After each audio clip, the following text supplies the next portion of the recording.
দর্শক, সত্যের আড়ালে লুকিয়ে থাকা মিথ্যে তা সে যত গভীরেই থাকুক না কেন তুলে ধরে ক্রাইম সার্চ।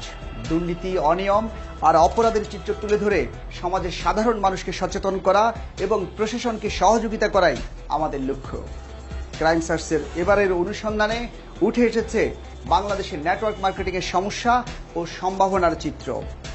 আজকের অনুসন্ধানে সবাইকে স্বাগত জানাচ্ছি, আমি রাকিব হাসান।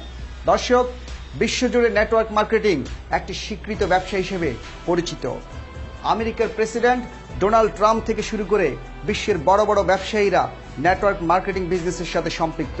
উন্নত দেশগুলোতে মাল্টিলেভেল মার্কেটিং এর মাধ্যমে বেকার সমস্যার সমাধানে এবং সরকারের রাজস্ব খাতে বিপুল পরিমাণ অর্থ আসছে, অথচ বাংলাদেশে চলছে এর উল্টো চিত্র। This is multi-level marketing. Up to 500,000 people in the UK are signed up. Americans need a new plan. They need a new dream. The Trump network wants to give millions of people renewed hope. বিশ্বের বিভিন্ন দেশে চলছে multilevel marketing বা network marketing ব্যবসা। আমেরিকার president Donald ট্রাম্পের প্রতিষ্ঠিত Trump networking সুনামের সাথে এই MLM ব্যবসা চালিয়ে আসছে। The Trump network offers people the opportunity to achieve their American dream. নিজের কোম্পানির বিভিন্ন প্রোগ্রামে ট্রাম্প তার কোম্পানির ক্রেতা পরিবেশকদের উদ্দেশ্যে এভাবেই উদ্দীপনামূলক বক্তব্য দিয়ে তাদের বিক্রি বাড়ানোর উৎসাহ দেন। We're going to come out with new and different products. They're going to be wonderful products. The network itself is going to be amazing. বিশ্বের শীর্ষ ধনী বিল গেটস গণমাধ্যমে বিভিন্ন সময়ে নেটওয়ার্ক মার্কেটিং সম্পর্কে দিয়েছেন ইতিবাচক বক্তব্য।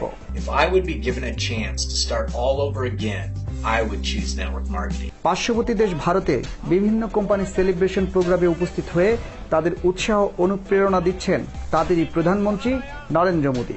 अगर एक दिन में 20 लोगों को भी कर लें तो शाम को जेब में 200 रुपया आपके खाते में आ जाए।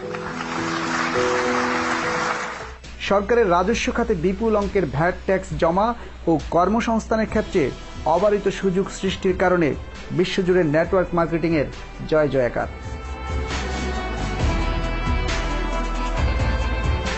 সারা বিশ্বে যখন তুমুল জনপ্রিয়তা নিয়ে এগিয়ে যাচ্ছে নেটওয়ার্ক বিজনেস, তখন নানা কারণে বাংলাদেশের সমালোচিত ও বিতর্কিত হয়েছে এই ব্যবসা।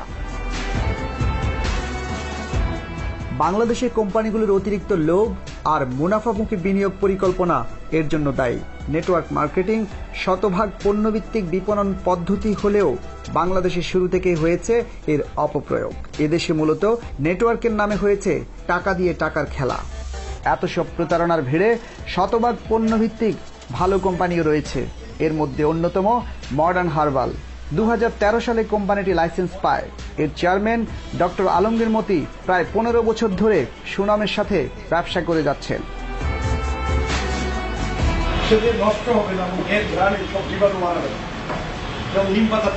নিজের দীর্ঘ অভিজ্ঞতার আলোকে এদেশের নেটওয়ার্ক মার্কেটিং এর সমস্যা ও সম্ভাবনার নানা চিত্র তুলে ধরেন ডক্টর আলমগীর মতি। যারা এই দেশে মাল্টি লেভেল শিখছে তার 80% কিন্তু বেকার আছে। 50টা কোম্পানি রেজিস্ট্রেশন করে ওদের কাজে লাগাইতে পারলে আমাদের দেশ জাতির জন্য ভালো হবে। আমাদের ভালো পথে কাজে লাগাইলে আমরা 1-2 কোটি মানুষকে বেকারত্ব বুঝাইতে পারবো। এটা বিরাট ব্যাপার। প্রতারকদের হাত থেকে বাঁচতে আইনের যথাযথ প্রয়োগ ও বাস্তবায়ন চান তিনি। যারা মাল্টি লেভেল করতে চায় তারা তাদেরকে করতে দেওয়া উচিত। সরকার একটা নীতিমালা তৈরি করবে, সরকারের এখান থেকে কিছু পয়সা নিবে, কমিশন নিবে, রাষ্ট্রের জন্য নিবে, 16 কোটি মানুষের জন্য নিবে। আপনি যেই লোকটাকে রেজিস্ট্রেশন দিবেন তাকে আপনি 10টা করেন, তদন্ত করেন, এবং একটি ভালো লোককে যা তদন্ত করাইতে হবে। নেটওয়ার্ক মার্কেটিং শতভাগ পণ্যভিত্তিক একটি আধুনিক বিপণন পদ্ধতি হলেও তা মানছেন না অনেকে। পণ্যের অন্তরালে বিনিয়োগের নামে চলছে মানি গেম। প্রতারিত হচ্ছে সাধারণ মানুষ। এক কোম্পানি থেকে অর্থ আত্মসাৎ করে লেবাস বদলে আরেক কোম্পানিতে ফাঁদ পেতেছে চিহ্নিত প্রতারকরা। আর এইসব ভুয়া কোম্পানির কারণে বিপদে পড়েছে স্রোতের বিপরীতে পরিচালিত হওয়া সঠিক কোম্পানিগুলো।